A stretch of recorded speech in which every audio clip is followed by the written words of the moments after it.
চলুন দর্শক ফিরে যাই আমাদের আজকের অতিথি কণ্ঠশিল্পী জীবন চৌধুরীর কাছে। আমরা গান শুনবো, আড্ডা হবে। আয়োজনের শুরুতে আজকে সকালটা আপনার কণ্ঠে একটি গান শুনতে শুনতে শুরু করতে চাই। অবশ্যই আমি বারি সিদ্দিকী স্যারের গাওয়া একটা জনপ্রিয় গান দিয়ে শুরু করছি। জি। তোমারে পাইলাম না আমি তাতে দুঃখ না,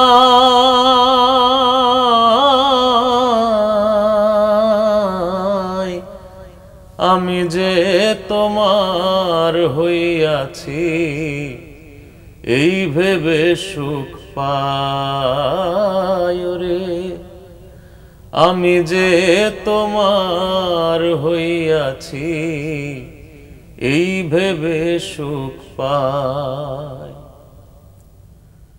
ঠুনকো জীবন স্বপ্ন যেমন গড়া সুখে দুঃখে,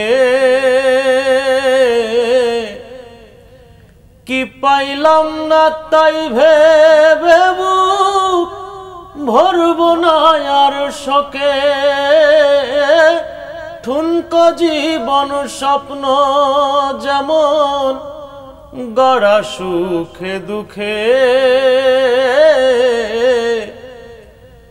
কি পাইলাম না তাই ভেবে বুক ভরব না আর শোকে। আমি কেবল কি পাইলাম হিসাব রাখতে চাই তার, আমি কেবল কি পাইলাম হিসাব রাখতে চাই, আমি যে তোমার হইয়াছি এই ভেবে সুখ পাই রে, আমি যে তোমার হইয়াছি এই ভেবে সুখ পাই। বাহ, আগন্তুক শিরোনামে আপনার লেখা, সুর করা এবং আপনার গাওয়া এই গান সৃষ্টির গল্পটা যদি একটু বলতেন। আমাদের একটা স্টুডিও আছে রামপুরাতে, আমার বন্ধু, আমরা দুজন মিলে করেছি। তো ওই স্টুডিওতে সারা রাত আমরা এই কিছু কাভার সং নিয়ে কাজ করছিলাম। তো একটা গান করতে করতে শেষ না করেই মানে অফ মোডে চলে গেলাম। পরে দুজনে বসে ওই গেমস টেমস খেলছি ফোনে। পরে রাত মানে ভোর 4টের দিকে আর কি, তখনও নির্ঘুম। তখন হঠাৎ একটা লাইন মনে আসলো আর কি, যে আমি নই তো কারো নই আমারও আগন্তুকের মতো কেউ। তো নিজের কাছে মনে হলো লাইনটা সুন্দর। তো পরে ওখান থেকে লেখা শুরু, তারপর লিখে শেষ করে ফেললাম।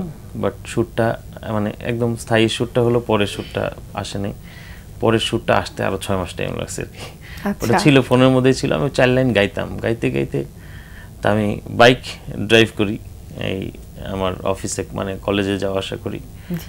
তো যাওয়া আসা করতে করতে একদিন হঠাৎ করে আবার অন্তরা সুরটা মনে আসলো। তো তারপরে রেকর্ড করে ফেলছি। রেকর্ড করার পরে এখন মাস্টার করে এখন লিরিক্যাল একটা ভিডিও করে আপাতত আমার নিজস্ব ইউটিউব চ্যানেলে এটা রিলিজ করা হয়েছে আর কি। তো একটা গান আসলে সৃষ্টির ক্ষেত্রে ভালো কথা, ভালো সুর এবং অনেক অনেক পরিশ্রমের প্রয়োজন হয়।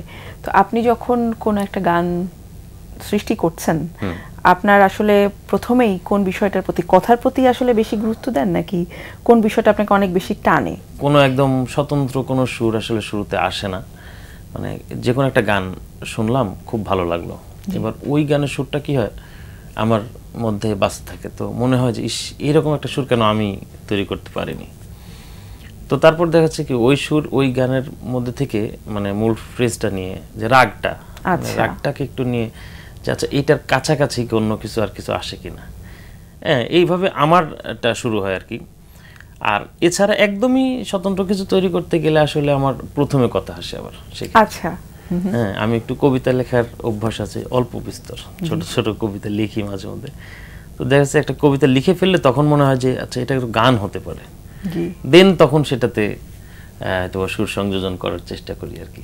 আপনার সঙ্গীতের আসলে যাত্রা শুরুটা কিভাবে হয়েছিল? আমি যখন অনেক ছোট, স্কুল পড়ুয়া, একদম 4-5-এ পড়ি, আমি তখন থেকেই এই গ্রামে, যেহেতু আমার বাড়ি ছিল গ্রামে, এই বিভিন্ন বাউল গানের আসর হতো। তা আমি দেখা যাচ্ছে পড়াশোনার চাপ উপেক্ষা করে রাত্রেবেলা চুপি চুপি লুকিয়ে লুকিয়ে চলে যেতাম বাউল গানের আসরে গান শুনতে। তো ভালোবাসাটা তখন থেকেই ফিল করতাম, ভালো লাগাটাও মানে একটা নেশার মতো কাজ করতো। বাট যেহেতু গ্রামে ছিলাম ওইভাবে মানে শেখার সৌভাগ্য হয়নি। আলটিমেটলি যখন ইন্টারমিডিয়েট পাশ করার পরে যখন ইউনিভার্সিটিতে গেলাম, রাজশাহী ইউনিভার্সিটিতে গিয়ে দিই সঙ্গীত বিভাগ, তখন আমার মনে হলো যে মানে ওই যে ভেতরে ভেতরে ইচ্ছা ছিল শেখার, বাট সুযোগ পাইনি। তখন মনে হলো আসলে একসাথে দুইটা কাজ করা যায়, একটা হচ্ছে পড়াশোনাও করা যায় প্লাস মিউজিকের সাথে থাকা যায়। দেন ওখান থেকে ইন্সপায়ার হওয়া, তারপরে রাজশাহী ইউনিভার্সিটিতে চেষ্টা করেছি, বাট এনি হওয়া আমার হয়নি আর কি। সেখানে ভর্তি হওয়া, আমার স্কোর কম ছিল, রেজাল্ট খারাপ ছিল অবভিয়াসলি। তো তারপরে আমি কবি নজরুল বিশ্ববিদ্যালয় ত্রিশাল ময়মনসিংহে সেখানে মিউজিকে চান্স পাই।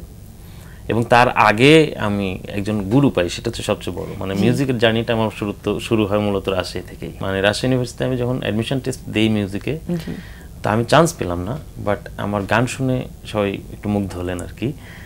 তো পরে আমি সেই বিভাগীয় প্রধান যিনি ডক্টর কৃষ্ণপদ মণ্ডল স্যার, আমার প্রথম ওস্তাদ গুরুজি, ওনার কাছে আমি গেলাম যে আমি তো গান করতে চাই, শিখতে চাই। তো সে বলল তুমি তো ভালো গাও, কিন্তু তুমি আসলে জেনে গাও না, আচ্ছা বুঝে গাও না। সো তুমি যদি গান নিয়ে পড়তেই চাও বা গান শিখতেই চাও, তাহলে তোমাকে 1 বছর, মানে এই বছর ভর্তি করতে পারবো না, আমি তোমাকে 1 বছর শেখাবো, তারপরে তুমি ভর্তি হও, মানে তুমি সক্ষম হয়ে ভর্তি হও। আচ্ছা। আমি নাটোর থেকে রাজশাহী সপ্তাহে 1 দিন যেতাম, উনি আমাকে সময় দিতেন, খুব স্নেহ ভরে আমাকে শেখাতেন। এবং তারপরে 1 বছর পরে কিন্তু আমার রাজশাহী ইউনিভার্সিটিতে হলো না, পরে কবি নজরুল বিশ্ববিদ্যালয়ে চলে আসলাম। তারপর সেখানে এসে অনেক শিক্ষকদের পেলাম। আমি যদি বলতে চাই ডক্টর রশিদ নবী স্যার, আহমেদ শাকিল হাশমি, জাহিদুল কবির লিটন, তারপরে ডক্টর অসিত রয় প্রথম দিকে পেয়েছিলাম। এরকম আরেকটা গান শুনতে চাই, আরেকটা গান কি শুনতে পারি? একটা ভাটিয়ালি গান। এপার থনে ওপার গেলা,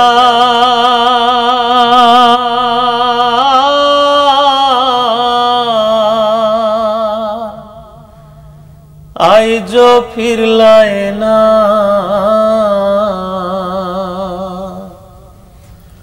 ও বন্ধু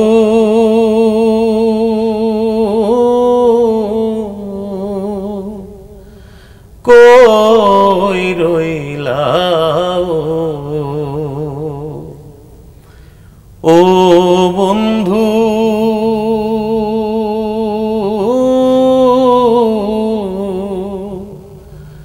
কই রইলা, ও বন্ধু রে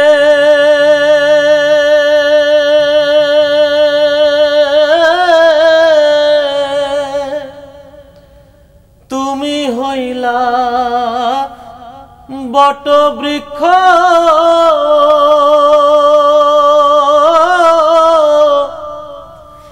আমি তোমার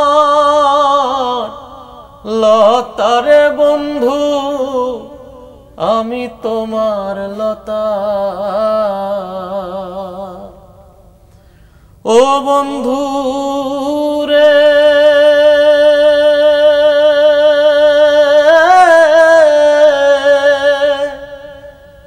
তুমি হইলা বট বৃক্ষ,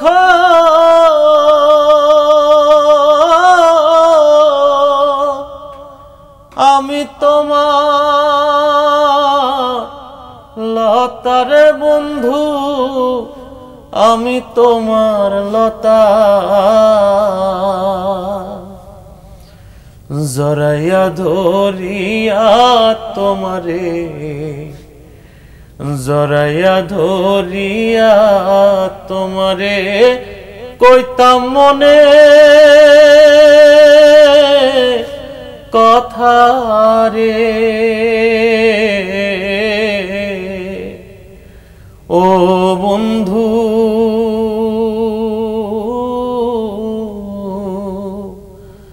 কই রইলা, এপার থনে ওপার গেলা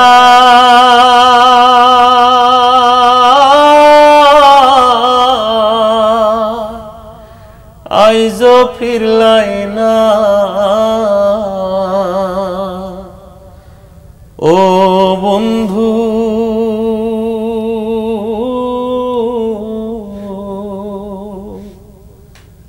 কই রইলা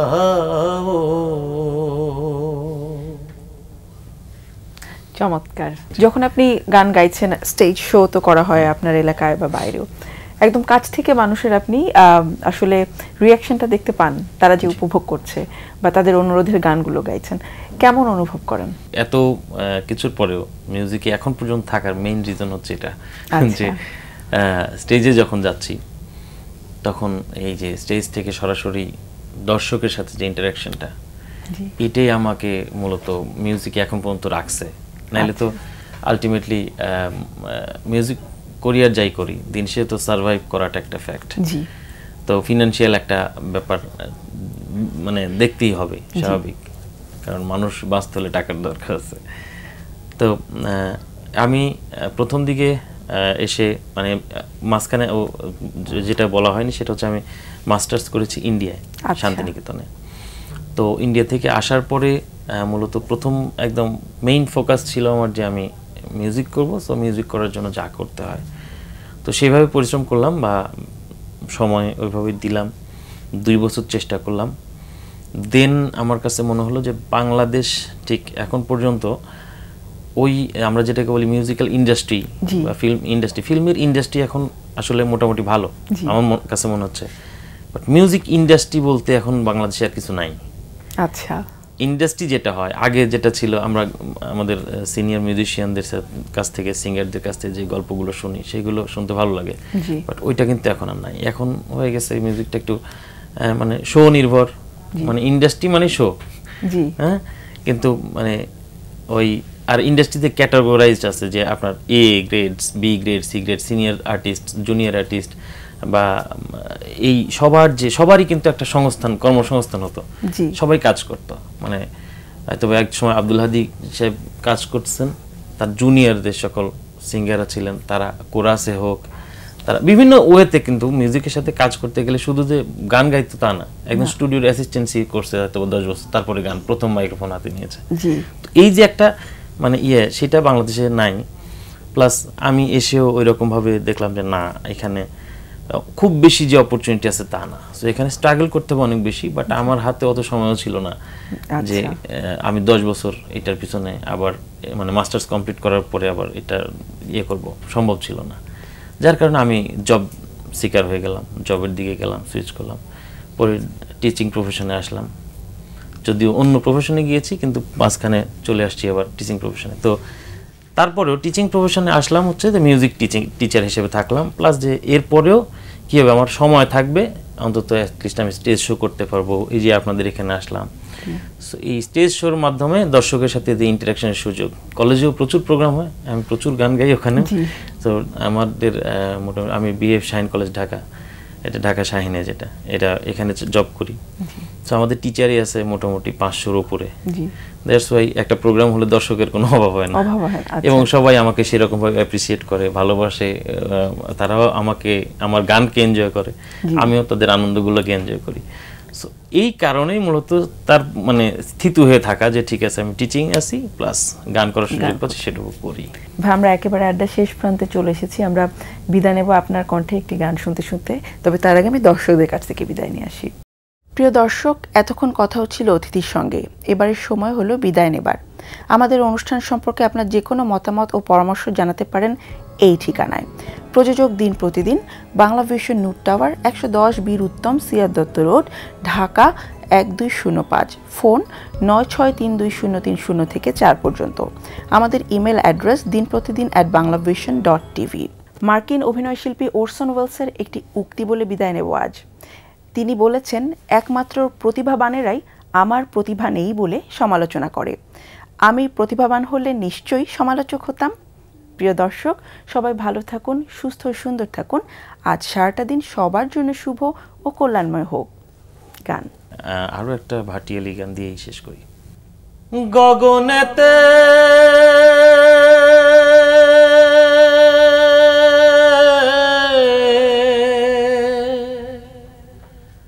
ডাকে দে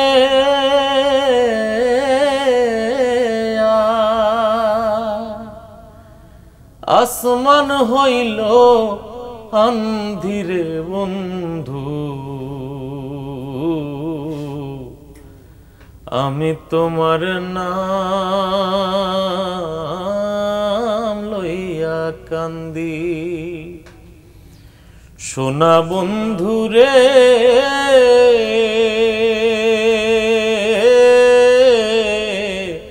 বন্ধু আমি তোমার নাম লইয়া কান্দি তোমার বাড়ি আমার বাড়ি মধ্যে সুর নদী তোমার বাড়ি আমার বাড়ি মধ্যে সুর নদী সেই নদীকে মনে হইল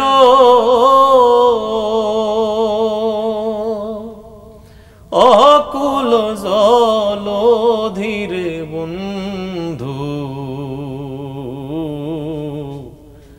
আমি তোমার নাম লইয়া কান্দি সোনা বন্ধু রে